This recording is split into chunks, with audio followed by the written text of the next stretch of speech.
ის მძიმე მდგომარეობის გამო მუდმივად აქციებზე ვერ დექით, მაგრამ თქვენი ვიდეო რგოლებით, ტუტორიალებით ასწავლით ახალგაზრდებს, როგორ უნდა გაეუბნებელყოთ ეს ნასროლი კაფსულები, მაგრამ წყლის ჭაულთან დაკავშირებითაც ალბათ გექნებათ თქვენი მოსაზრებები. ჩვენ ასევე ვნახეთ წყლის შემადგენლობის ის ფერი, რომელიც სულ ცოტა ხნის წინ გახდა უნგრელი ჟურნალისტის მიერ გასაჯაროვებელი და ასევე ვნახეთ თვითონ მეხანძრეები, რომლებმაც დააქციეს იმ დღეებში წყალი და ის წყალიც იყო რაღაც უცნაური შეფერილობის, მოთეთრო მოყვითალო.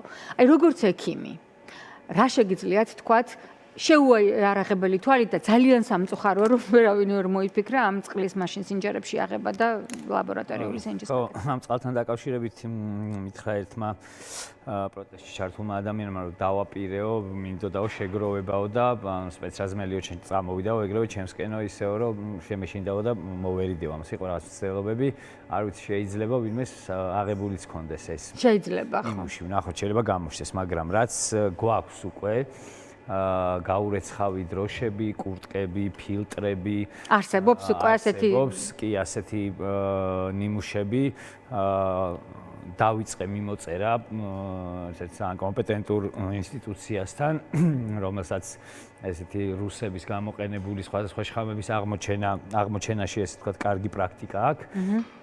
ვნახოთ რას მიპასუხებენ, რა სახეობის ნიმუში დაჭირდებათ ამისთვის, მაგრამ ესე ლოგიკურად რომ მივყვეთ ჯაჭვს ფაქტია ის, რომ აღიარეს უკვე, რომ 34-39 კოდის ქვეშ არსებული რაღაც ნივთიერება საწყობში ჰქონდათ, აღიარეს, რომ ეს გამხსნელი ასევე საწყობში ჰქონდათ.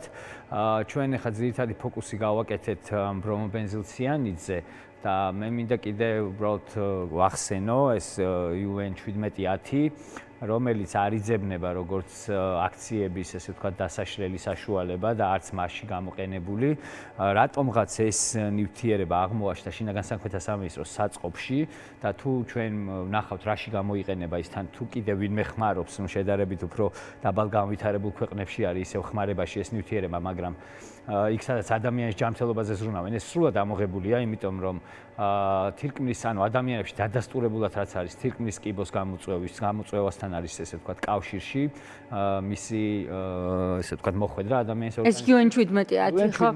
ასეც ზურაბ ჯაფარიძე წერდა. ასევე ეს არის აქროლადი და ასევე დიდი ხნით ჩერდება, ანუ როგორ გითხრათ, ანუ ნიადაგში და გარემოში ასევე მასაც შეუძლია გაჩერება. არის აქროლადი. გიორგი, რაღაც უნდა გითხრათ, არ ვიცი, რამდენად მართალია, უცხოელი ექსპერტები ჩავწერე და მათ მითხრეს, რომ დიდი ხნის შემდეგ ამის აორთქლების შედეგად შეიძლება გარემო იყოს მკვეთრად დაბინძურებულიო და აი ახლა თუ გავხედავთ თბილისში რა მდგომარეობაა, ხო, აბსოლუტურად თანხვედრაში არის. არა, მაგას ალბათ მე ცოტა უფრო შეიძლება თუ არა, მაგრამ იმ პერიოდში ძალიან დაბინძურებული. უფრო ობიექტურად მივყვეთ, რომ რაღაც მე პროპაგანდას არ ქონდეს საშუალება, ის რაც დაშავებული აქვს და რაც ხელის გულზეა, სკოლასთან, სკოლის ირგვლივ დიდი რაოდენობით UN 1710 აქვს მიმოქცეული, TCE არის ესეთი აბრევიატურა ამ ნივთიერების, რომელიც პირდაპირ კავშირშია ადამიანში თირკმლის კიბოს გამოწვევასთან. ეს ორთქლი ისუნთქეს ბავშვებმა სკოლაში. თქვენ რა იცით, რომ დიდი რაოდენობით დააქციეს სკოლის ტერიტორიაზე? ის თქვენს რო ანუ ეს ორი რაღაცა, როგორც გამოძიებამ დაადგინა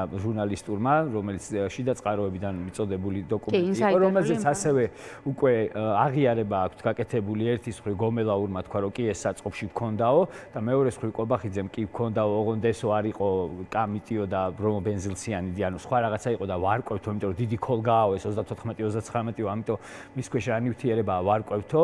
ამ ქოლგის ქვეშ რო გითხრათ, ატმის კამპოტი ნამდვილად არ არის, ყველა ნივთიერება ტოქსიკურია, გააჩნია რაზე გვაქვს საუბარი და გააჩნია რა დოზით. და რა დოზით.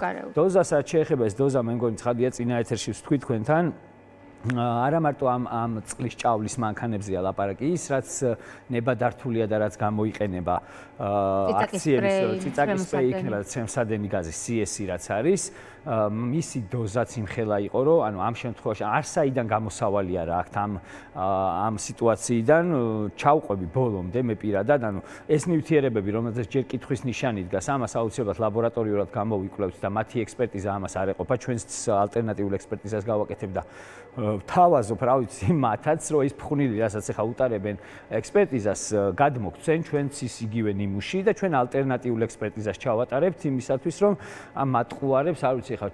მე პირადად ამათი გაკეთებული ექსპერტიზის არ მჯერ. თქვენ რას გეუბნებათ ქართული ოცნების ხელისუფლების რეაქციები? მას შემდეგ რაც BBC-ს, გასაგებია რომ ერთი წლის წინ როცა ექიმებმა და საზოგადოებამ მოითხოვა ეთქვათ რა ქიმიური ნაერთი და ზოგადად რითი იშლებოდა და რითი დაარბიეს აქციები და ყურადღება რო არ მიაქცეს, ეს გასაგებია, დიდი ხანია ხალხს არ უსმენენ, მაგრამ BBC-ს გამოძიების შემდეგ, მას შემდეგ რაც საერთაშორისო ექსპერტებმა გამოთქვეს ვარაუდი, რომ პირველი მსოფლიო ომის შემდეგ აკრძალული ნივთიერება იქნა 21 საუკუნის საქართველოში გამოყენებული, სავარაუდოდ. ხელისუფლება ჯერ გამოვიდა და თქვა, რომ ასეთი ნივთიერება შემოიტანა ვანო მერაბიშვილმა.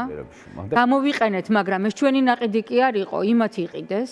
ანუ თუ ვანო მერაბიშვილმა ატომური ბომბი იყიდა და ამათ გამოიყენეს, ეს არაფერს არ ნიშნავს.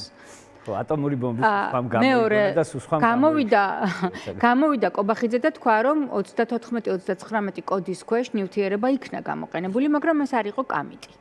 თქვენ ამბობთ, რომ შეიძლება ეს არ იყოს კამიტი, მაგრამ ისიც უბედურებაა, რაც გამოიყენეს, მაგრამ იქ არის კიდე მეორე ნივთიერება, ეგრეთ წოდებული გამხსნელი, რომელიც არანაკლები. აი, გამხსნელს რაც შეეხება, საერთოდ არანაკლები დაზიანებების არაფერი საქმე არ აქვს მაგ ნივთიერებას შინაგან საქმეთა სამინისტროსთან. მისი გამოყენება. არა, დავესრულებ მაპატია გიორგი გაწყვეტინება. თქვენს რომ ვუჩივლებთ BBC-ს. ანუ უნდა მოიწვიონ საერთაშორისო ექსპერტები, ხო? უნდა გაასაჯაროონ ყველა დოკუმენტაცია, რომელიც გაურიეს წყალში და რომლითაც დაარბიეს აქციები. გამოძიება მიმდინარეობს, რაც უნდა გამოძიება იმას, რაც წესით ოქმებში უნდა იდოს, ხომ? რითიც დაშალეს აქციები, მაშინვე ხო იცოდნენ რითი დაშალეს ეს აქციები. თუ ყველაფერი ასეთი სუფთაა, თუ დანაშაული არ ჩაუდენია, დადონეს დოკუმენტები.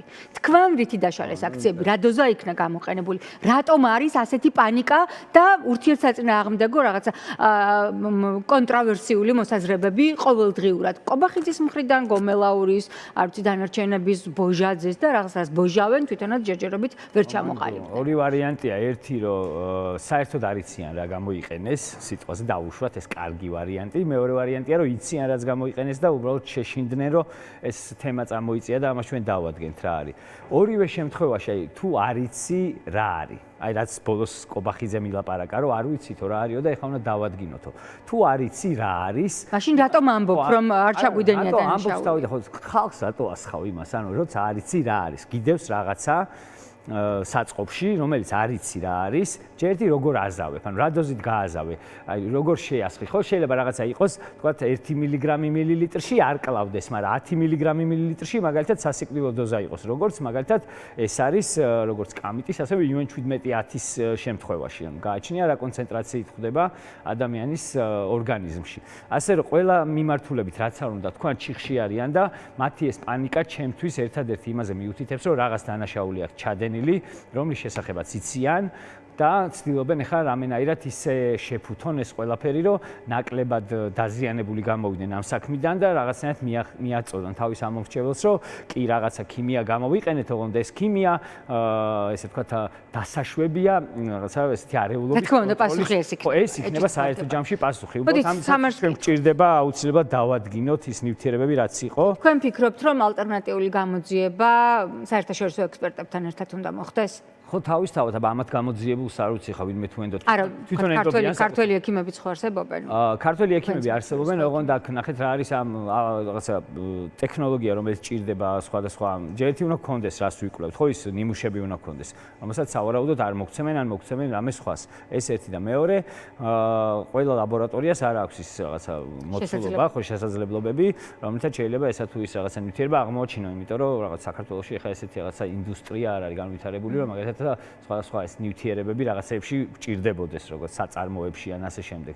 ამიტომ არ მგონია რომ აქ ერთადერთი აი იმას აქვს სამხარაულის ცენტრს აქვს თუ არ ვცდები ისეთი აპარატურა რომელსაც შეუძლია ამის დადგენა და ნუ ახლა მაგათ დასკვნას გასაგებია სამხარაულის ცენტრს კახარიაც კი არენდო და კახარიაც კი არენდო და წავიდა გერმანიაში. თამარს მინდა ვკითხო როდი